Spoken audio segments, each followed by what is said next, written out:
All right, good evening, everyone. Welcome. I'd like to call the regular meeting of the Plainville Town Council to order. If everyone could please stand, I'm going to ask Councilman Gedeman to lead us in the Pledge of Allegiance.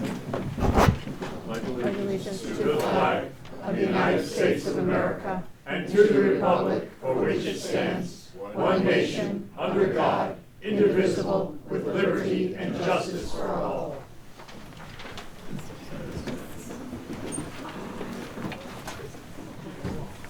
All right, thank you very much. Before we get to the agenda, we do have a couple items to add under new business. Is there anyone that cares? There is a piece of paper that outlines what we're adding. Does anyone care to make the motion to add to the agenda? So moved. Yeah, I think with this one we got to at least read the top here.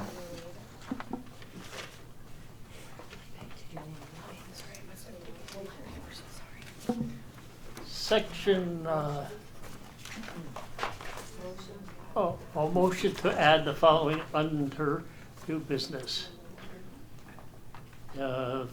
Sewer service area map, sewer connection fees, a tax refunds addendum. Second. We have a motion and a second. Any comments or questions? All those in favor? Aye. Any opposed? All right, those will be items 1 and 2 with tax refunds moving to item 3. We have no presentations this evening, no public hearings, so we can move to item 3, minutes of the previous meeting. Mr. Chair, Councilwoman Tompkins. motion to approve the minutes of February 17th, 2026 regular meeting. Second. Motion and a second. Any comments, questions, changes? All those in favor? Aye. Any opposed? Motion carries. Item 4, announcements and reports. Are there any announcements or reports? Mr. Chair? Yes. Yes. Councilwoman Moran. Yes, I did attend as liaison the Committee on Aging. Just a couple of highlights. The survey that the Senior Center is doing is out. Everybody, actually of any age, is invited to participate. They will be at NASO's and at the library as well. Of course, there are copies available at the Senior Center. And if you go downstairs to the town clerk's office, there are copies outside the office. So before you leave tonight, definitely pick up a copy of the survey. A lot of new interesting programs and events at the Senior Center. They are still piloting the Saturday hours and activities and seeing how that goes. And there's definitely been an increase in assistance to people for energy assistance. So those are some highlights of things discussed at that meeting. All right, thank you. Anyone else with an announcement or report? Mr. Chairman? With Yep, Councilwoman Tompkins? thank you. Yeah, I have a thank you card from Bill Davison. Dear Deb, Town Council and Town of Plainville, thank you to the Town Council and the Town of Plainville for the beautiful chair and the ceremony. Thank you all for allowing me to serve on the Planning and Zoning Commission for 45 years. It was my honor and pleasure to do so. What a wonderful small town. Sincerely, William Davison. All right, thank you. Thank you. Very nice. Yeah. Anyone else with an announcement or report? All right, seeing that's, we can move now to item 5, appointments and resignations. Are there any, I don't think there's any outstanding appointments. Anything else anyone has? All right, I know this is the first Monday meeting. Anything the chair of the board would like to discuss? You're not obligated, Foster, to talk at all if you don't want to, but thank you. Report of the town attorney. Good evening. Good evening, Mr. Chairman. I just have a brief comment. We had received some communication from one of the resident groups regarding a request for the council to review a decision of planning and zoning in effect. And I just wanted to make a general comment. I have not responded to that communication. I just wanted to make the comment in general. Planning and zoning, when they hear applications, they act in a quasi-judicial capacity. And when they make a decision, the proper review is through the appeal process. And that generally the council does not have a role in that process. I just wanted to put that I wanted to make that clear given the communication. I will respond more specifically to the communication I got. If there's no other questions, I don't have anything else. All right. Any questions, comments for the town attorney this evening? Just that you will respond to that request, though. I will respond Okay. specifically to the request that I Okay. received. All right, thank you. Thank you. All right, moving much quicker than we have the last few meetings. We're up to item 8, report of the town manager. Good evening. Good evening. Thank you, Mr. Chairman. Item number 1 is just a quick hiring update that I wanted to bring the council up to speed. First and foremost, the open position of the superintendent of building and grounds.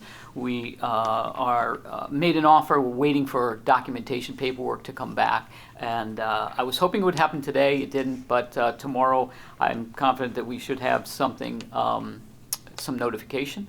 And then we can proceed with a start date, which I hope will be soon, and depending on how much time the individual has to give notice, but we'll try to get through and get them started for a date in March. So optimistic that we'll get that person on board, and we also have the building and grounds foreman position that is open, and that will likely have the superintendent be part of that process as well, and so we'll move forward with that. We also have a roadways maintainer / truck driver. That position is still open. We're accepting applications. And another big one is the Director of Planning and Zoning. We have some applicants we're looking at with interviews. We're going to try and schedule for next week for that position. We have the Assessment Specialist, is the Assessment and Revenue Office, previously called an office professional. And we have Recreation Coordinator. So we're moving on those, and we've got the contract done so we can move forward. And part-time position, we have, we're holding off on the part-time office assistant in my office, and library has 2 part-time substitute positions, and they'll be posted soon for adult services and circulation associate. But we have had 3 recent hires, 2 at the senior center, for 2 per diem dial-a-ride drivers, and also 1 for the full-time teen librarian in the library. So working on that top half in terms of the full-time positions, and hopefully I'll have something positive to report at the next meeting. All right, any questions, comments? All right. Item 2. Yeah. Are we? Give me a minute to get to the podium. I'll go there with the Yes. clicker, and we've loaded up the presentation. So at this time, we are going to get our first look at the proposed 2027 budget.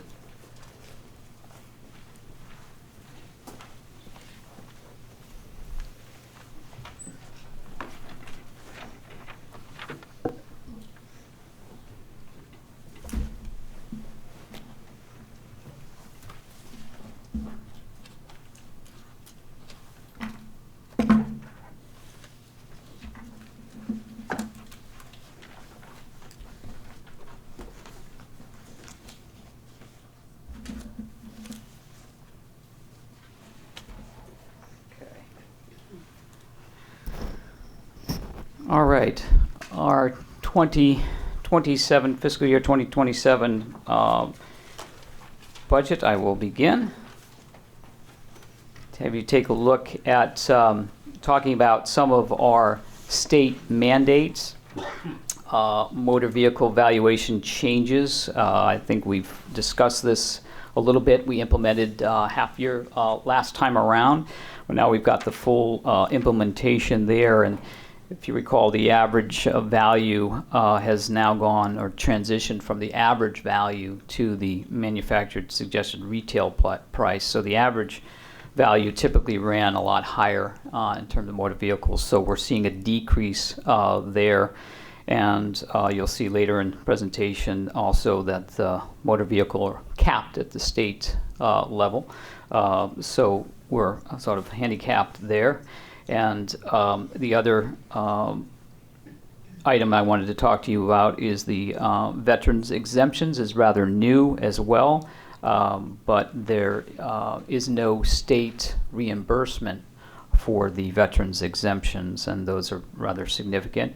And same with manufacturing, which we'll have some detail of that information later on when it comes to the grand list discussion. And certainly Bridget and Rob are both here as well if we want to dive into any of those details. But it's money that comes out of the coffers, not going in. So the state used to provide reimbursement for manufacturing exemptions, and all of that is literally kind of dried up and then moved around.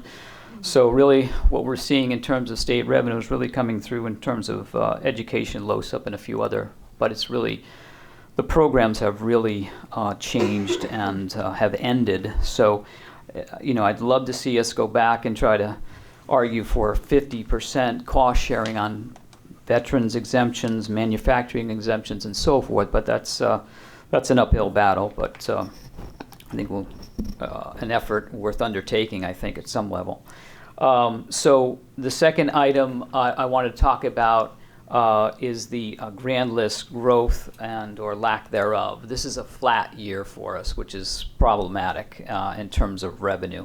So it's not generating the revenue we've seen in the past. So with a flat grand list, I'm talking, $37,000 net revenue increase.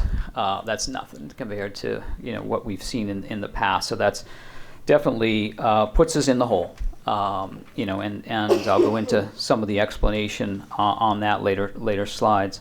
But in terms of our hiring and employees, I gave you the update and where we are.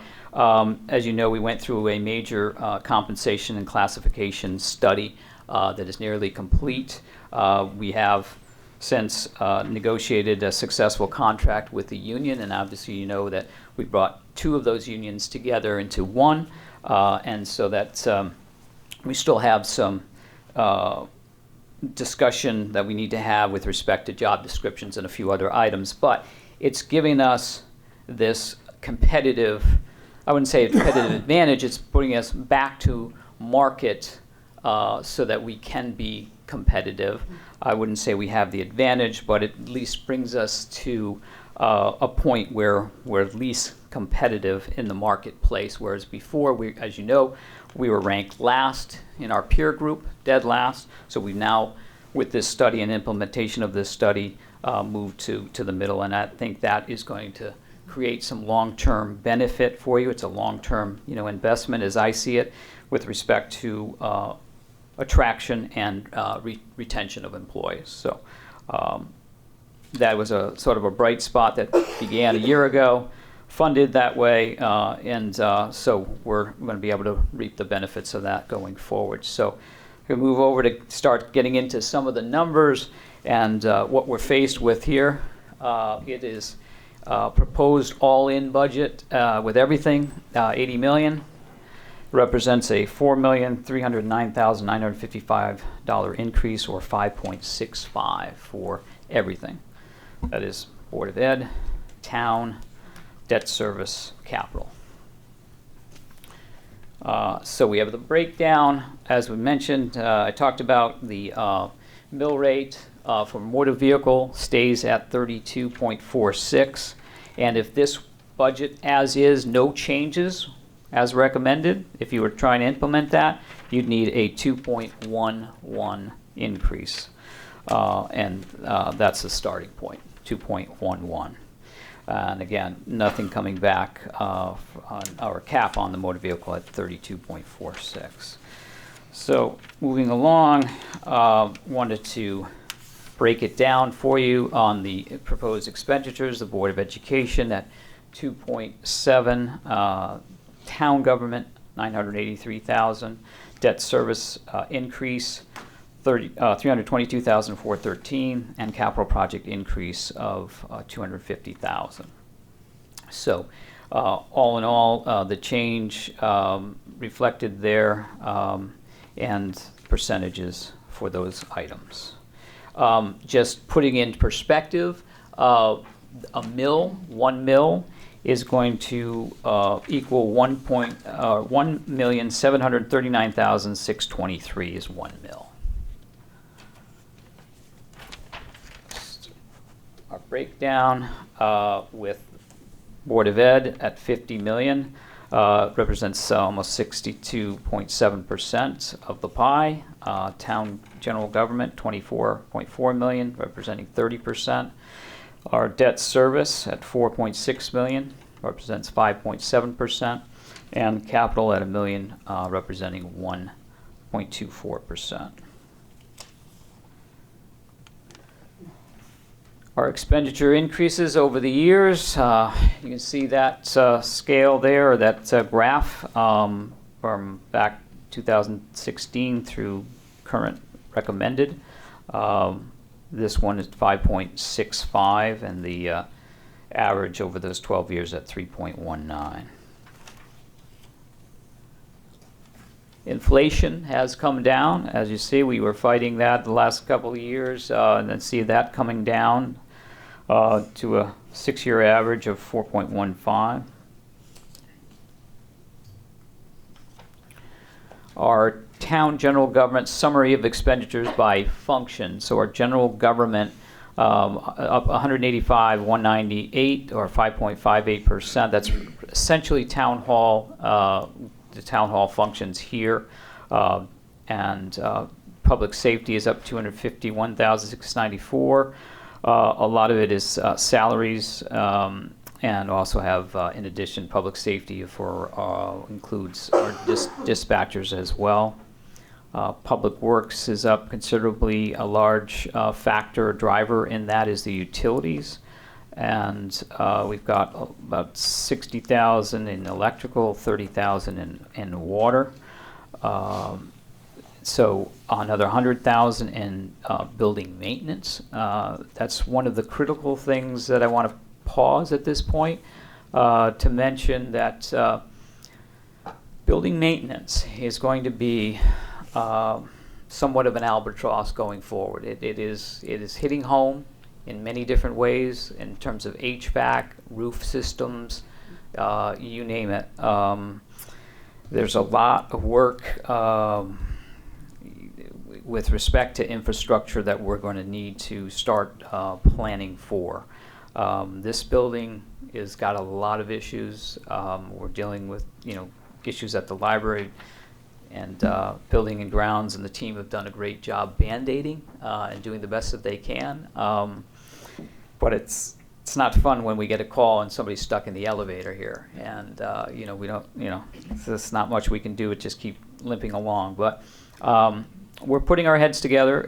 We're trying to think about long-term planning, and again, that's part of the structural changes I've been implementing the last couple of years with respect to capital improvement and trying to boost that up, which I'll show you in later slides. But just wanted to pause there to talk about that issue, utilities and so forth. We just have an aging infrastructure. Health and Human Services, rather flat. Civic and Cultural, rather flat as well, with recreation salaries there. Employee fringe benefits, just health insurance and others that are really cost centers that have really taken off for us, and we're trying to do the best we can. The transfer out is reflective of the union contract. I'll get into a bit of the detail on the insurances a little bit later. So personnel costs driving it. Obviously, it's the top line that drives most budgets. So personnel in the full-time, part-time, and overtime, 486,000. Police retirement was another big factor. Police retirement, municipal retirement together, over 220,000, and health insurance, 373,000 alone. So you put those numbers together, and it's over $500,000 right there. Other contractuals are unclassified and moving through for the study that we had. Gas and diesel, heating, electricity up 83,000. Other insurances are the liability and probably not too bad. It's really, when we talk insurances, it's really the health insurance that's the big driver. and all other items and across the board only come to 139,000. Some of the smaller increases, although I will say that I did pass along an increase for the registrar voters based on all of the extra work that they've got with voting and early voting and so forth, and I don't think that's been touched in I don't know how long. So I think they've made a pretty decent case for themselves for a little bit of a boost and a jump. I think long overdue. So other than that, there's our figure on the general government increase side, which is, as I said, 983, 130. That's really just a hair over $500,000 on the general government side. So our grand list, yeah. So real estate generating 224,469, and motor vehicle 109. The personal property, that's the increase for the actually decrease because of the exemptions. For personal property, mainly Americold had a very large fuel cell that was picked up as exempt, and again, nothing coming back from the state. And I just want to dig in for my details on the grand list. And again, there's that total of just 37,000 in terms of what our net revenue is. But again, we're based on real estate values that go back to 2021. Obviously, can't be adjusted until we have the new reval coming up in 26. So, those numbers are off. Motor vehicle, again, I've explained that we're down, but the hit we're taking on personal property is extensive, and again, leading that is a big factor in that is the exemption for the fuel cell for Americold building. And nothing coming back from the state. So that hurts when we talk about revenue that generally offsets those increases. So this will give a little bit more detail. We're in the final year of their 21 reval. All new construction is valued there, so that's why we're not seeing the market increases. State mandate exemptions, such as new veterans exemptions for those deemed permanent and totally disabled. The exemption is applied to 100% assessed value of their dwelling or one full exempt motor vehicle. The exemption for us, $4.4 million. So it's not something to just take light of. It's significant. Personal property due to Americold fuel cell revenue loss $559,000. And court settlements on business personal property that in litigation, all the Morrises, I will give him a tip of the hat to Morris. He's won some of those cases, and then that's helpful. But again, this is what happens every year. There's no way around getting, out of, having no appeals. It's just unheard of. And so again, the motor vehicle valuation changed from the average retail to the MSRP. And so the only way to really grow that is in the change in the actual number of cars that we have. So, yeah.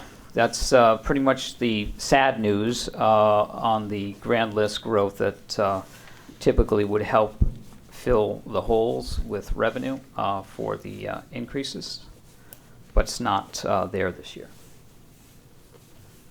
Estimated direct revenue changes, license and permits brought in estimated 75,000, other taxes 75,000, fines and fees 92,000, use of money 50,000.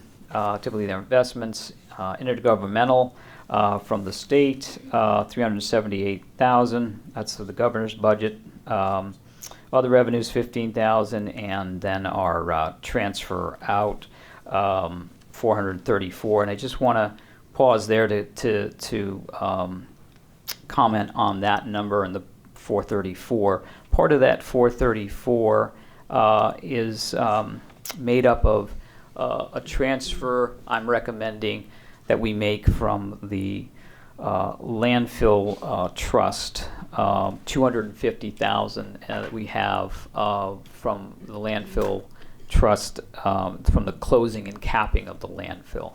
So there's money in there that we can use, and we're recommending it as a one-time use to boost our revenues. Again, trying to fill the hole that the grand list didn't do. And it's a direct offset to the mill race to use that funding in a one-time. So I thought it would be prudent to do that. It still leaves money in there to do what we need to do to finish out the monitoring and other aspects that DEEP deems as a requirement for us with respect to the landfill. But it did help in this sense for extra revenue. Next slide. Just showing our budgeted use of fund balance. This has been a steady the last 4 years. 1.4 is what we're recommending to hold that. And going forward, it's another conversation we're going to have around the future use of that. Next is a budget summary. The expenditures, 4.3, estimated direct revenue, as I just showed you, 1.1. So the difference to be made up, 3.1 million.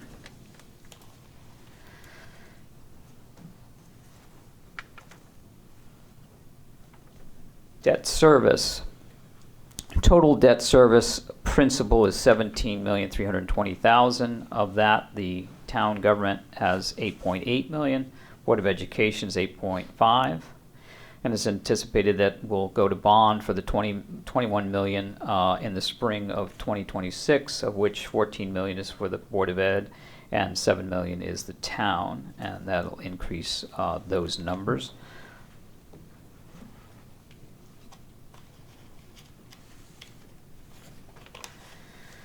Debt payments required for debt service, principal and interest, 4,430,350.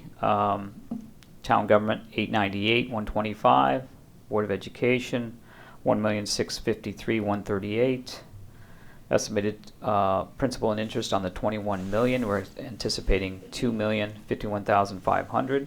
So our gross debt service budget will exceed the debt service line now at 4,602,763, of which we'll need to take 172,413 from the debt management fund to balance that. In order to maintain level debt service budgets in the future, will require debt service budgets should be at least the 4.4 million with any additional costs coming from the debt management fund as depicted here in this slide. Next slide is our capital improvement plan. It breaks down town's request of 711,393 on the town side. Board of Education, 475,000 for a total proposed expenditure of 1,186,393. Of that, the general fund mill rate will fund 1 million of that. And then we'll have State of Connecticut LoCIP grant of 186 to cover the rest of the expenditures to balance there. And here's the detail coming up on those projects. Board of Education Chromebooks, services, sidewalk repair replacement for technical services, town and board IT storage upgrade, 80,000. The stage floor replacement, 77,700. Building and grounds automated striping machine, 60,000. Tech services roadway crack sealing, 60,000. Recreation passenger van with the trade-in, 53,000. Board of Ed tech staff laptops, 52,000. Assessor revenue reval, 50,000. Firefighter gear, 40,000, and various other 17 other projects for $334,000, rounds out to $1,186,393. Total of 28 projects, 20 with the town, 8 with the Board of Education.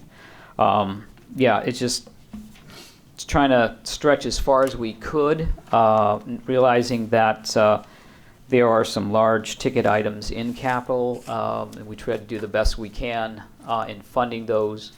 And it just seems like the need just gets bigger and bigger, and it's a real challenge to try and figure out what we've got to prioritize with respect to the requests. I think we're doing the best we can to get as much as we can in under the sort of the target of $1 million or so and funded there. So I'll pause at this point. It's kind of where my ending point is before I turn it over to Superintendent Reese for his presentation on the Board of Ed side. And I can always also come back if you want to digest that, see the superintendent's presentation, and we can both stand for questions. It's however you want to do it. Yeah, why don't we do that? Why don't we get through the presentation and then Okay. That concludes my presentation. I'll hand off to Superintendent Reese.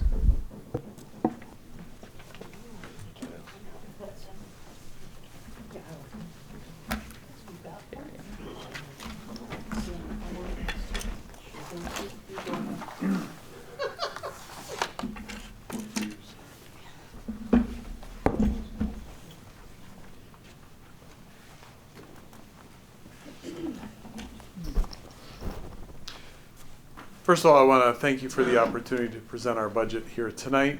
It is not an easy job to be sitting on your side of things, and I appreciate that. I also want to appreciate that Andy put the presentation up here. And Andy and I have been on the phone call at the wee hours of the morning lately. And I'm here to report to you that he's no different at 4 o'clock in the morning than he is at 6 o'clock at night. Take that as you will, I guess. So the Board of Education has met 5 times in the month of January and then into February to try to figure out the best way forward with our budget.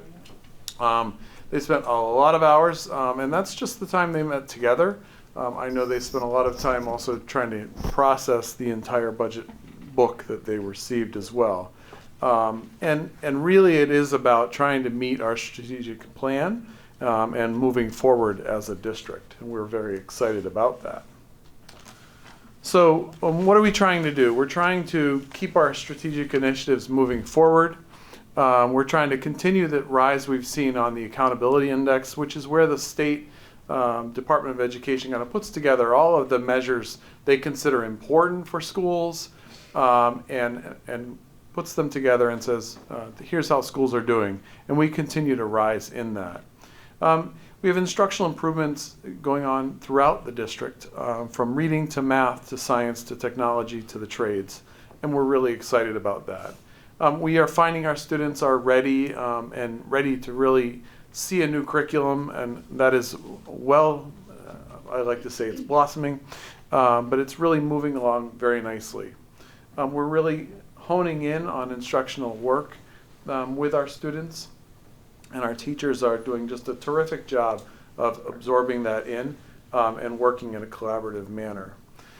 We are very proud, and one of the places the state acknowledges is it's not just about getting credentials as a high school diploma, but it's also having credentials that go beyond our high school. So our dual enrollment, our ability for our students to get trades certifications is something we're really focused on because it helps them hit the marketplace or hit the career marketplace, that is. Or the school of their choice with that much more of an advantage, which is a long-term support to our students and their families. Oh, right, I have to push the slides forward, don't I? That's what I was just talking about. So what do the numbers look like? This would be a fairly simple budget year, and then there's health insurance.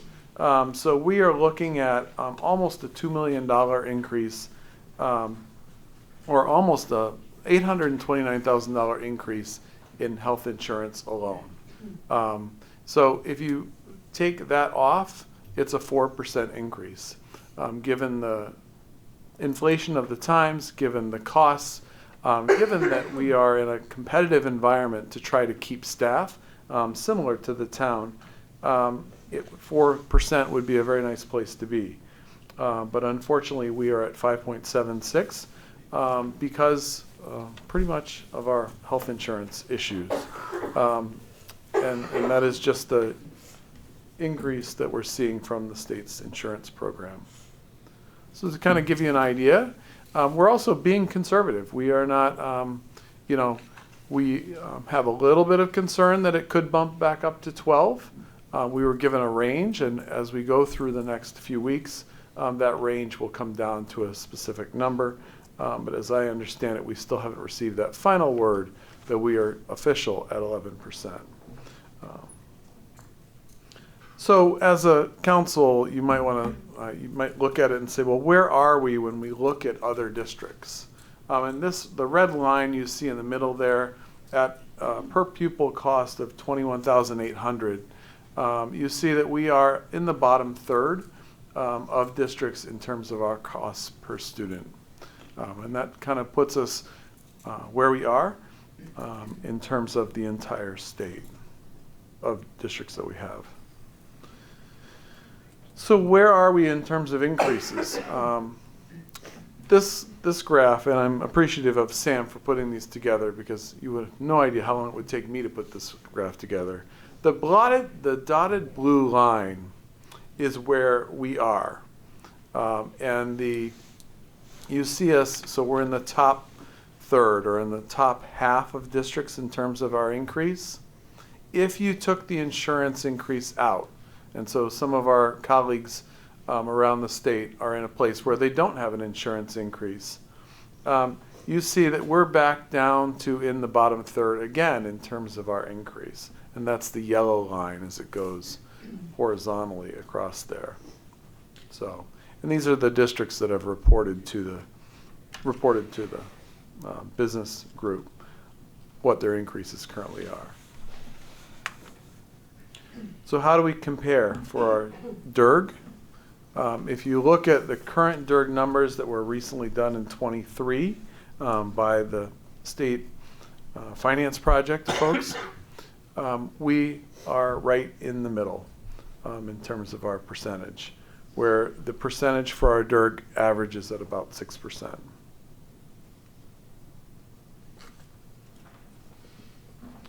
So like I said before, we continue to see our,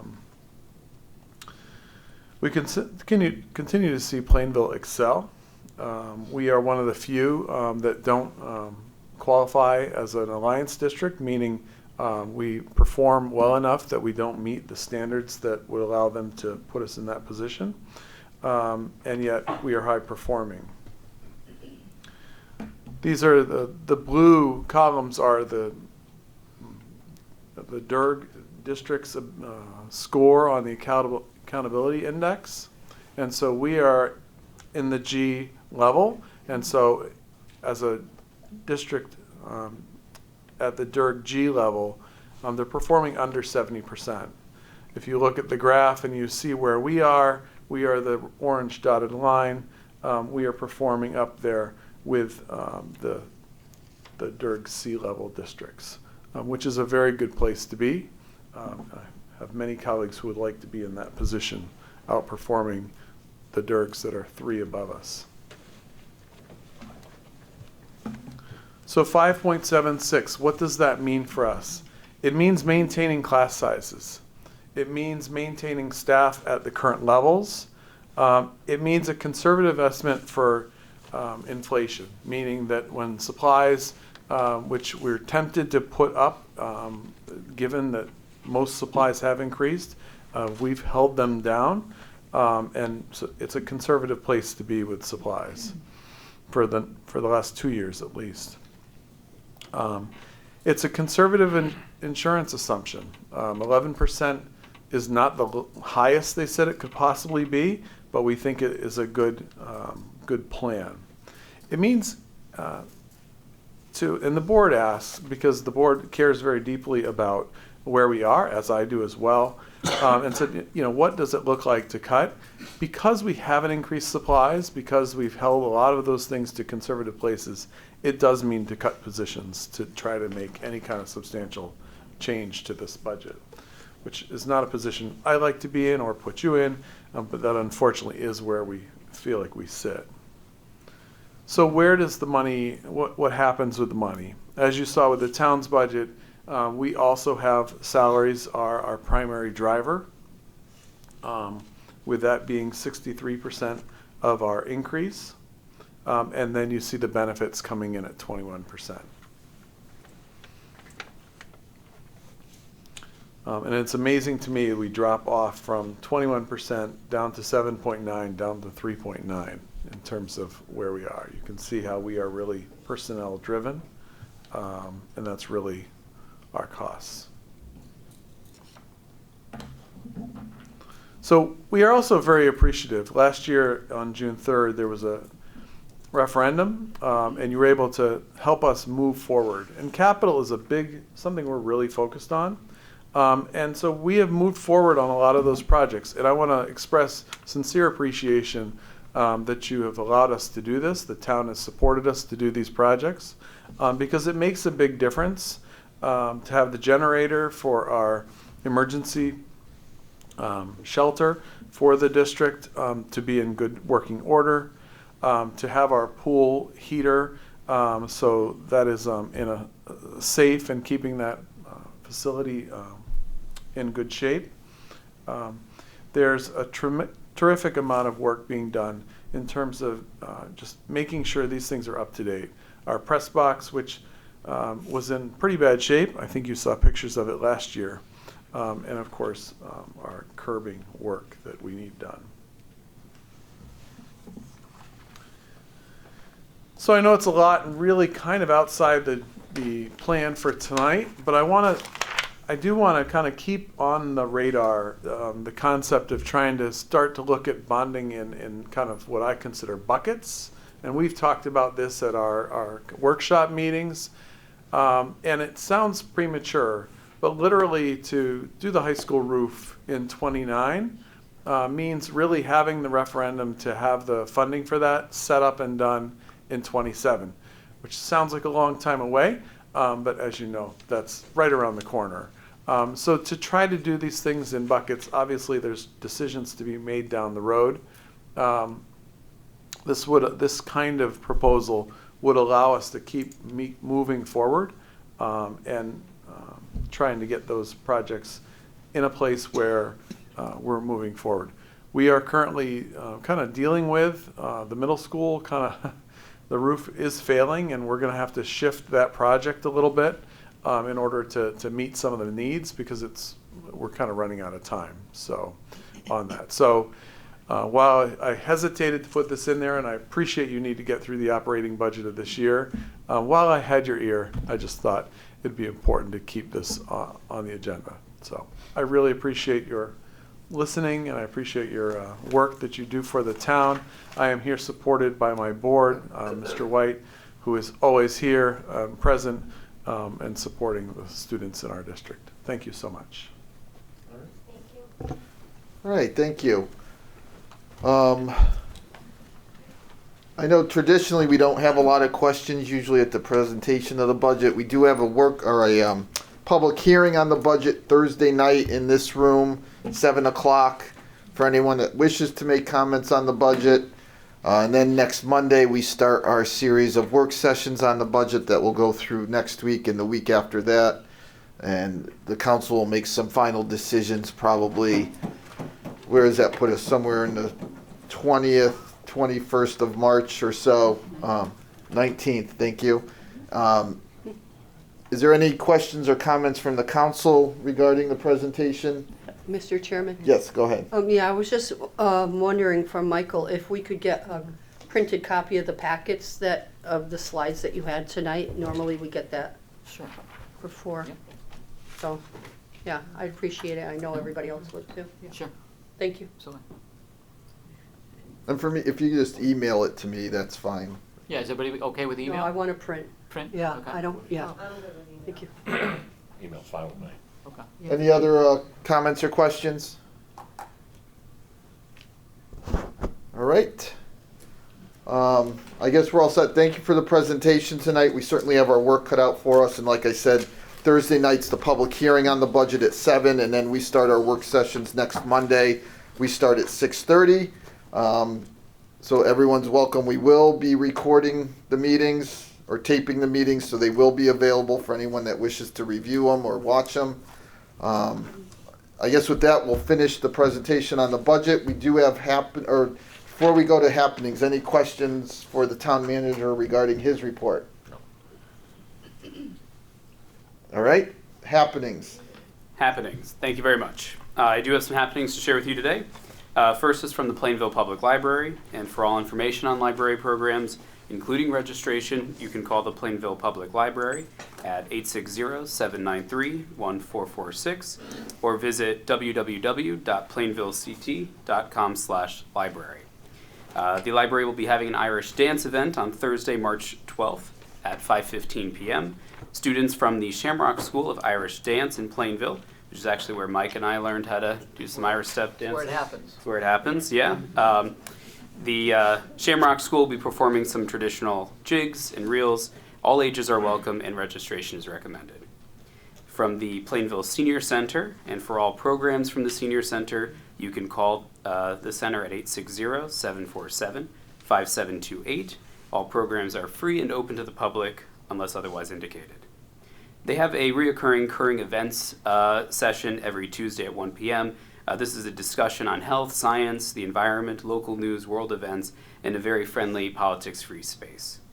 The Caregiving Connections event on Tuesday, March 10th from 10 a.m. to 11 a.m. You can connect with fellow caregivers in a supportive space where you can share experiences, challenges, and encouragement. The Memory Cafe is on Monday, March 16th at 2 p.m., a welcoming space for those experiencing memory loss and for their loved ones. Grandparents Raising Grandchildren on Tuesday, March 17th at 10:30 a.m. This is an opportunity to share resources, ideas, struggles, joys, and more with fellow grandparents who are raising their grandchildren. And finally, some exciting news. The Le Petit Cafe at the Senior Center is open. For those who haven't heard, it is open on Tuesdays and Wednesdays from 11 a.m. to 1 p.m. You can come enjoy delicious sandwiches, soups, salads, and specials, all made by the talented volunteers at the Senior Center.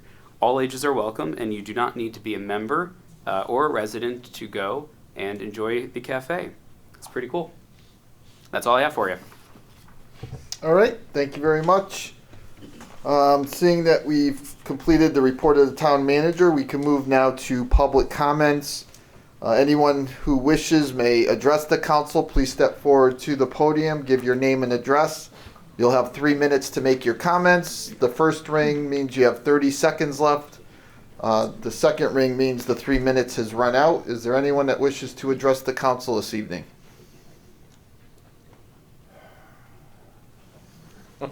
Mr. Kislik.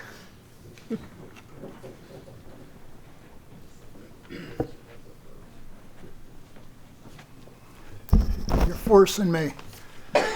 First of all, I brought it up at last meeting, the snow plowing. They Can you did just your name and address first? John Kislik, Thank you. 65 Forestville Avenue.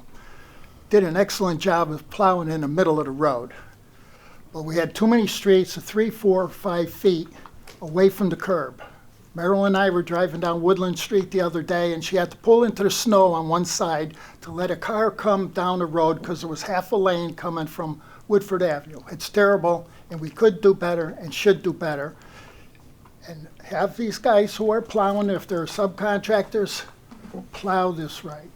The other thing, last meeting you asked me if I was happy with the town manager going to rent Plainville. Well, I'm going to let you know how I feel. I don't like it. You know, you allowed him to jerk us around for 3 years with this stuff, caused us an expense of a second referendum. And now, 3 years later, because he was forced by 2,250 people to have to do something. I want to know, are you going to take away the $600 a month travel? If he's not traveling from Willimantic, he doesn't need that money. Is he going to register all his legal papers in Plainville? His driver's license, everything. And he should, if he's going to be conforming to the charter and the contract. So that's how I feel about that.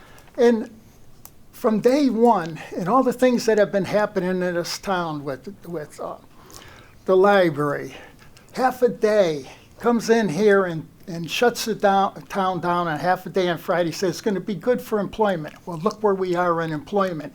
That hasn't done anything for employment. I'd like to see the town go back to half a day on Friday. All these things that he's doing since he's been in this town, it's my opinion, he is not a proper fit for the town of Plainville. And I can't believe that you guys are letting him stay on with this thing he's doing with a rent in Plainville. And besides that, the last thing I have to say, he did one of his videos, and I says, wow, he found his true calling. I thought for sure he was going to drop out and not stay, and he was going to take a job with Papa John's in the pizza place. So the other thing too, for his information, if he wants to do that, New Haven just started a pizza school, so it'd be a good recommendation for him. Thank you. All right. Thank you, John. Anyone else wish to address the council this evening? Yes, Ms. Loria. Joanne, did you want to speak?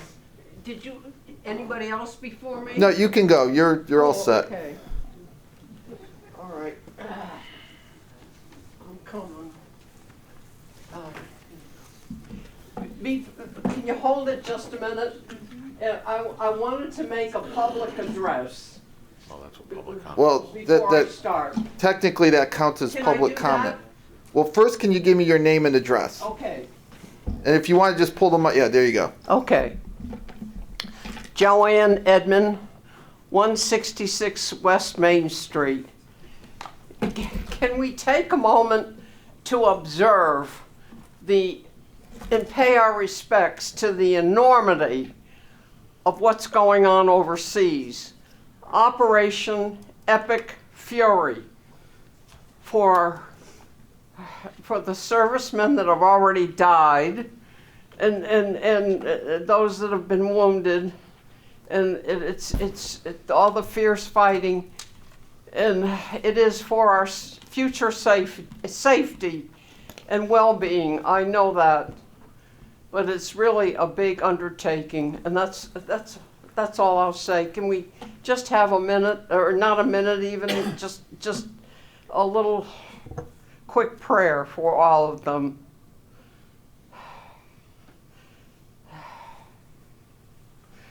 Okay. All right. Now, what I wanted to say was, oh golly, where was I? Oh, wait a minute. Oh gee, where was I? This is awful. Oh, I'll start with the trail. The tax, we're taxed enough with regular taxes for the municipal side and education. And why should we have to pay extra? It will be a budget line item for strangers to come through our town. And if the trail is laid on our streets, it's going to take away from the property, sidewalks, and parking in front of the houses. There shouldn't be any strangers walking in front of our houses or in back of our houses.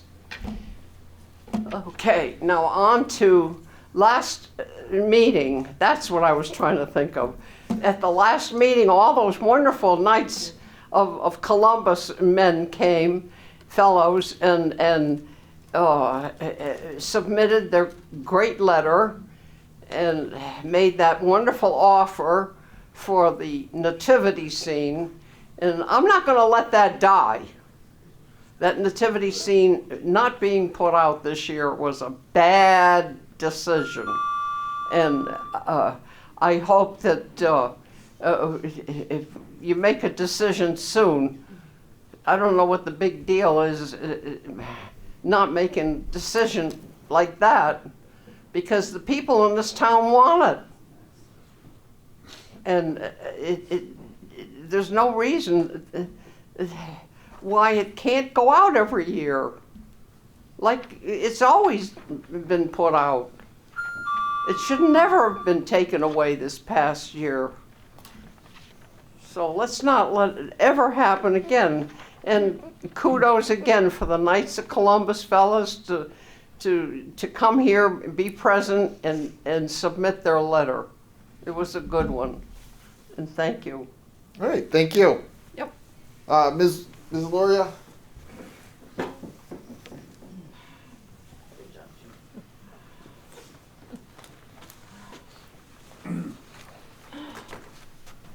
Roberta Loria, 18 Perrin Road. Through you, Mr. Chairman, I have a question, please, that someone can answer it.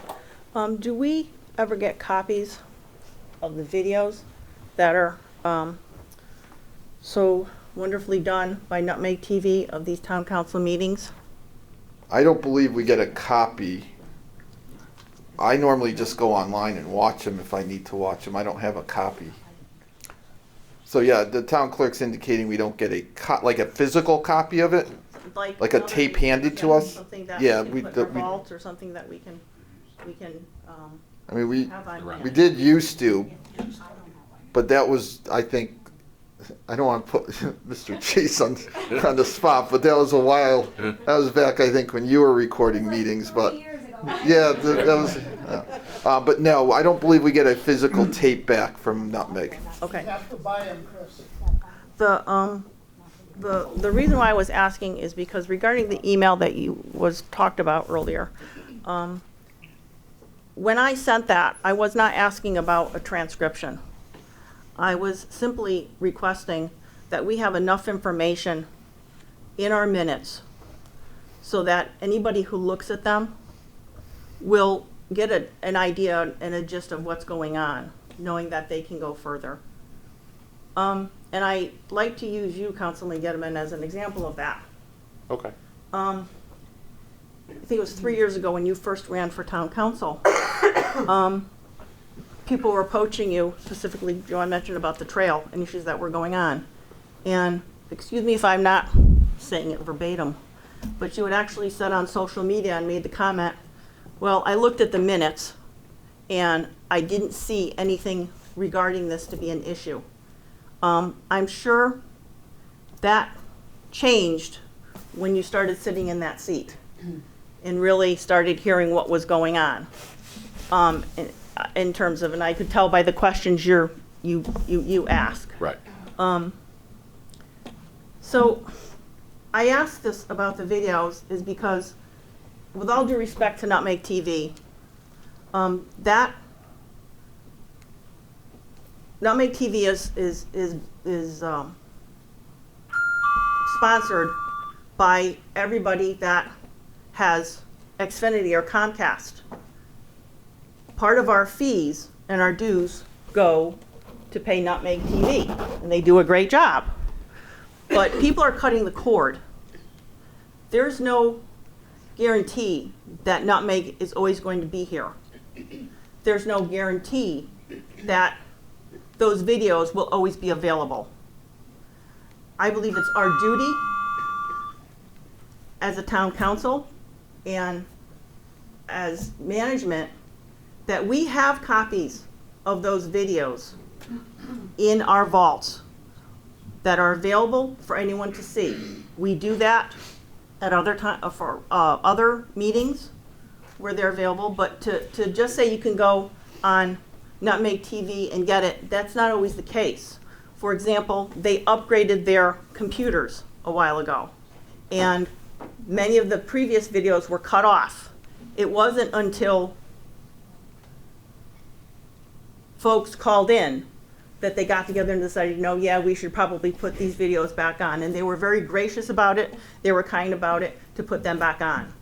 But to rely on a third party for something as important as that, particularly with the type of minutes that we have, that's just wrong.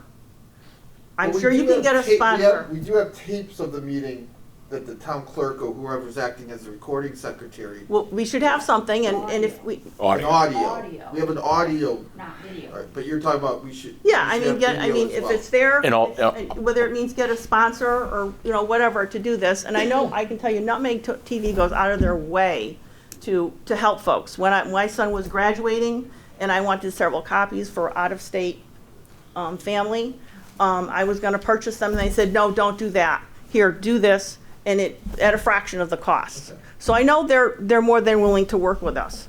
But I think we need to really have something that's an option for Just folks. for clarification, Yes. through the chair, the state library only has meetings for audio and video retention of 6 months, once the meeting minutes are approved.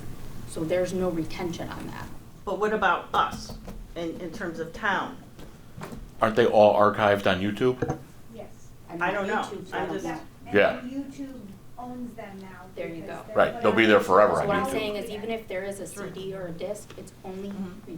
retained, only must be retained per the state library for up to 6 months.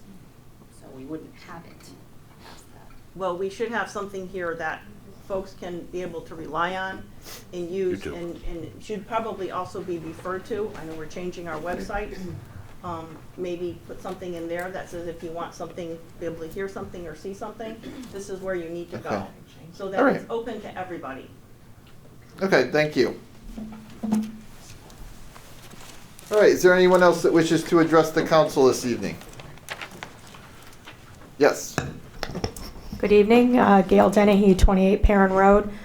Just a quick question on the proposed budgets that were just mentioned, the town manager and the superintendent of school budgets. Will they be online prior to the public hearing? Shaking Yes. your head, yes, okay. Tomorrow? They'll be up tomorrow morning. Very good, thank you. All right, thank you. Ms. Charette, did you want to say something?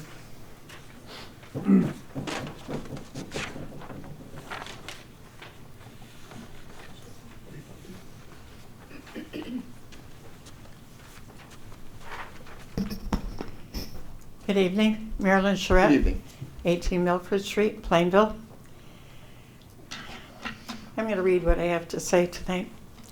First of all, I want to apologize for my outburst at the last council meeting. I apologize. But that being said, I do have some comments that they are my opinion and other residents of Plainville as well.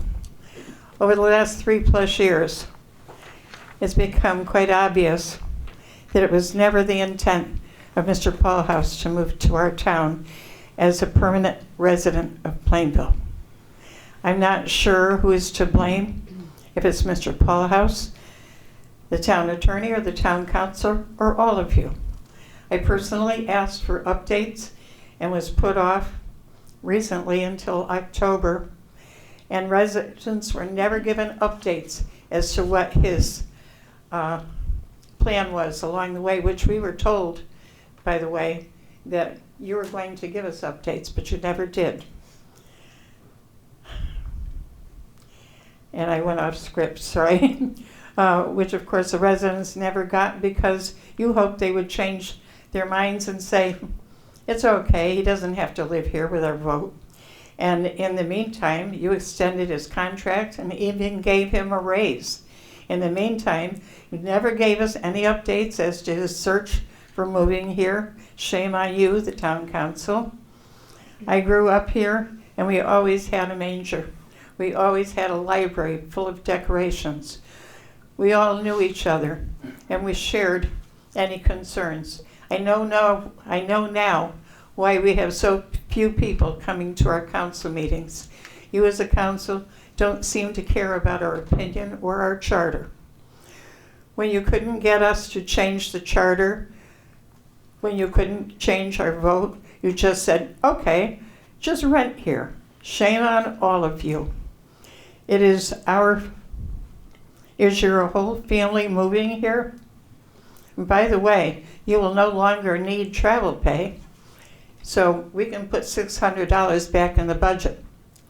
I hope you will do the right thing by the residents and take that away at least. Shame on all of you, and especially after 3+ years of dragging this on and putting us through all of these questions that we've had and were never answered.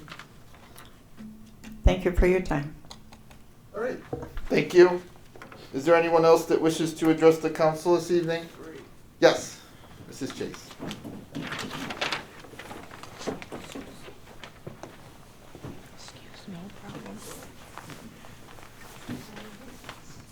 Hi, Sue Chase, 36 Pequot Road. On a better note, Jada, sorry that you didn't have a good experience with plowing, but in our neighborhood, kudos to who was plowing.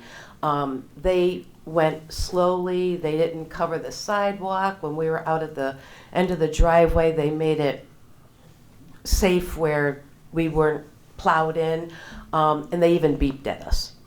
So I just want to say kudos for whoever was up in our neighborhood. Thank you. Okay, thank you. All right, anyone else wish to address the council this evening?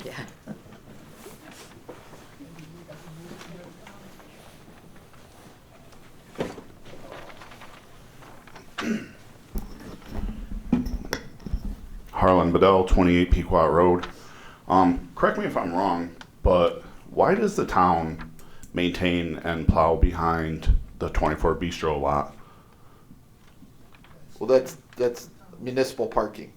But it's privately owned by 3 companies. No, it's considered municipal parking. In the agreement, we take care of the plowing. Well, wait. You're talking about behind. Yeah, like the road behind the building. old Central Cafe, that whole parking lot back there is 3 separate businesses that are privately owned. Well, go ahead, finish. I'm sorry. I'm just wondering why it's like beneficial for the landlord who gets rent for these businesses, and they have customers, and it's getting plowed and Well, it's maintained by used the as town. municipal parking as well. That's why the town. But what municipal buildings are there? No, it's just it's downtown parking. It's municipal parking. It's not necessarily attached to a specific building. It's just available parking in someone's downtown. But I mean, we could get more information. Yeah. Because I you don't. I mean, I don't know. I agree. Why are they classified as municipal parking if they're privately owned? It's public parking. It's- There's it's- signs I that guess say pub- public thank you. parking, It might be and it's public open parking. to the public, Yeah. so it's not. Public just parking for is probably a people better way to say that- it than the way I said It's not just for it. people that are using those businesses, it's for anybody in town that needs to park, they can park there. But I've never been able to park there. Yeah, it's all the tenants and businesses and. Well, we could. Mr. Yeah, Chairman, we'll yes. be happy to review. Obviously, Yeah, no, it's an agreement that goes way back, right? Yes, it is an agreement that goes back a number of years, but it doesn't mean we. I Can mean, you guys are look short at it. on staff. Andy's out there plowing, and Yeah. here we are, the town, taking care of private businesses. And filling potholes. Yeah, on top We of. can certainly look at it. Your point is well taken, and we can get some more background information and where that started, because it has been a situation that's been around. Doesn't mean we can't change it, because it's been around forever, but we Yep. certainly can look at it. Good. Okay. And get more information about how it came to be and why we do it. No, I just Is it noticed that something the that we last still storm, need it's to like- do? All right. That's certainly a good question to ask. Thank you. All right, thank you. All right, anyone else wish to address the council this evening? All right, seeing no one, we will close public hearing, and we can move up old business. We have nothing to take care of under old business. We can move right to new business. We do have the 2 added motions. Does anyone care to make a motion on item number 1? Mr. Chairman, Councilwoman Tompkins. motion to approve the sewer service area map. We have a motion and a second. Any comments or questions? All those in favor? Aye. Any opposed? Motion carries. Item number 2. Mr. Chair. Councilman Getterman. Motion to clarify and ratify the current policy in place that all units that are not single-family homes be treated as separate individual units and as such shall be charged a sewer connection fee of $3,000 per unit. Second. All right, I have a motion and a second. Any comments or questions? All those in favor? Aye. Any opposed? Motion carries. Item 3. Mr. Chairman, Councilwoman Tompkins. motion to approve the tax refunds is listed on the addendum. Second. Motion and a second. Any comments or questions on the tax refunds? All those in favor? Aye. Any opposed?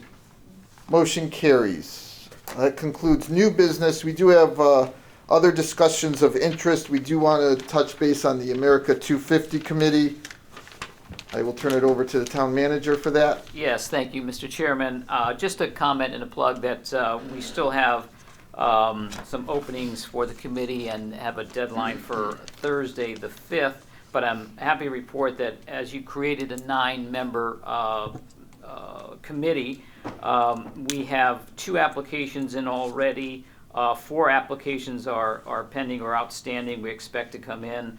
So that would be 6, not including the 2 members of the council. So we're really down to looking for 1, maybe another 2 individuals, 1 as a backup maybe. But I think the word is percolating out there, and hopefully we'll have that ninth final member, and we'll be getting underway shortly. So we're going to put out some calls to get those applications that haven't come in yet, and get those in.